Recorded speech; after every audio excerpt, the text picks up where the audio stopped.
धार्मिक पत्रकारिता की इस खास पेशकश में आपका बहुत बहुत स्वागत है।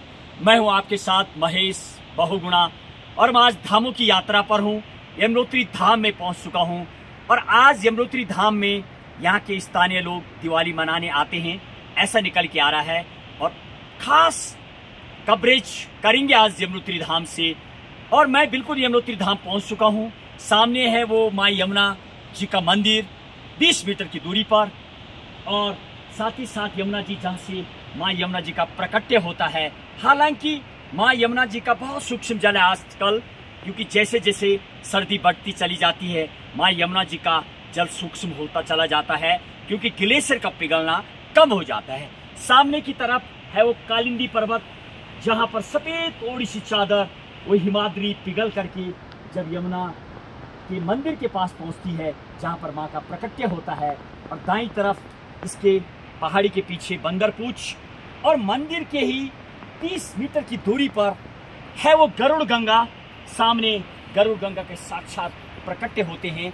और जहां तक मैं यमुना जी की बात करूं, इस यमुना जी को कई नामों से जाना जाता है।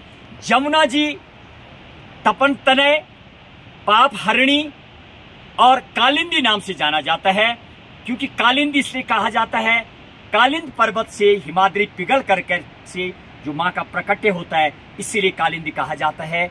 जमुना जिसलिए कहा जाता है, कभी बताया जाता है जामन नाम के ऋषि यहाँ पर थे, जिन्होंने कई वर्षों तपस्या की।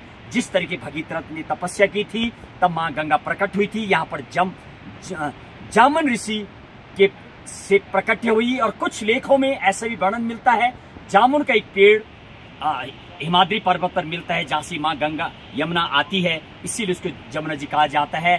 तपन तनय इसलिए कहा जाता है, सूर्यपुत्री है यमुना जी, और यमराज और शनि महाराज की बहन है। और पाप हरिणी इसलिए कहा जाता है, यहाँ पर जो कुंड है उन कुंडों में नहाने का खासी महात्म्य होता है, इसीलिए और पूरे पापों का हरण हो जाता है। इन नामों से यमुना जी को जाना जाता है। देखिए मेरी यमुनोत्री धाम से यमुना जी पर सीधे ग्राउंड जीरो की कवरेज। जय यमुना जी, जय हिंद, जय भारत।